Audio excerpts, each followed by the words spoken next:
What a combination. A Spanish castle to stay in, the countryside around Seville to explore, and a new Citroën to do it in.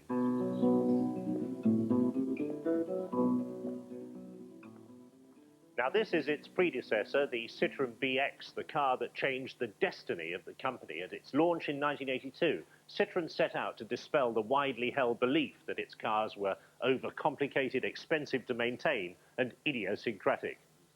And the message has certainly got through. At the last count, they'd sold over 2 million worldwide and 200,000 in the UK alone. Despite its sporty handling and high-performance engine, it still only needs 2.5 hours servicing every 12,000 miles.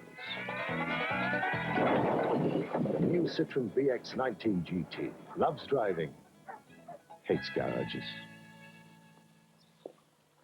Of course, BX set out to satisfy two segments of the market. The cheap versions were big cars in the Escort Golf class, and the expensive versions were small cars in the Sierra Cavalier class.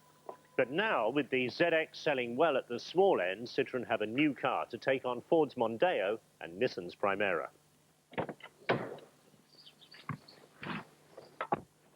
Well, no, the new car isn't called the BM or even the XZ. They've given it a name. The Xantia. Funny name, but then my auntie used to get rid of some really nice cars.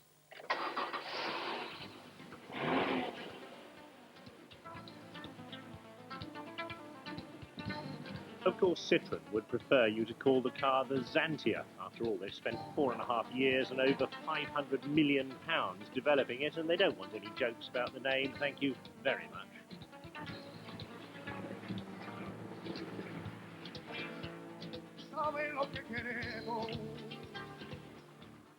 While it conforms to current thinking on aerodynamics, they've stuck to clean, sharp lines rather than the blancmange shapes the industry currently seems to favour. Initial impressions when you climb into the car and drive off are pretty favourable. It looks a lot better than those pre-publicity photographs we saw, and you have to admit there's an awful lot of room in here. There's none of the feeling of claustrophobia you get when the dashboard and fascia are very close up to both driver and passenger. And there's an awful lot of room for rear seat occupants. That's because each wheel is at the corner of the car, and that makes for the longest wheelbase of any of the competition.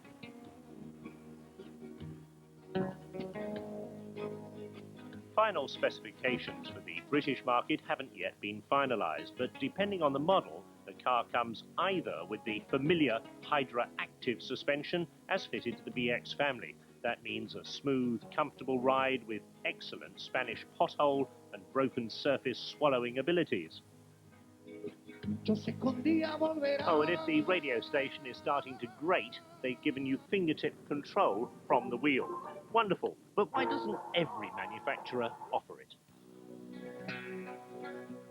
Now, what was I talking about? Oh, yes, suspension. The upmarket cars get Hydra Active 2. That's a development of the XM.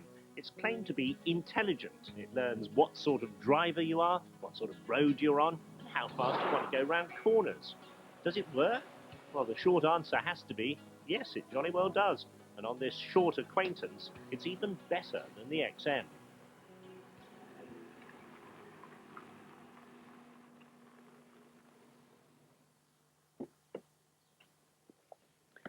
Xantia comes with 3 engine options in the UK, a 1.8 litre, a 2 litre and a 2 litre 16 valve. Now, they're all well-proven units from the Peugeot Citroën factory. This is the 2 litre 8 valve, developed 123 brake horsepower and a very usable spread of torque in the middle of the rev range. There's a 1.6 petrol and 2 diesel engines to come to the UK in August. I think it's a pity they've clothed the exterior mirror in this nasty plastic trim. I think it spoils the lines of the car. Given the big wheelbase, you've got very big doors. It's easy to get in and out of the back seat, and there's a lot of room in here. You could put your feet right under the seat, and if you've got an exceptionally tall driver and he brings the seat back, there's still a big cutout here for your knees. The only criticism, the sloping pillar rather cuts down the view for rear seat passengers. At the back, the Xantia is another of those deceptive cars that looks like a booted saloon, but is in fact a hatchback.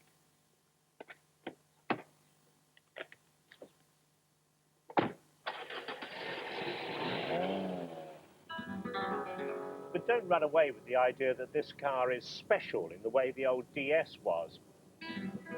Citroën are most proud of the fact that when they showed it to the fleet buyers, the people they've really got to crack if it's going to be a success, they thought it looked normal. Well, what do fleet buyers know anyway?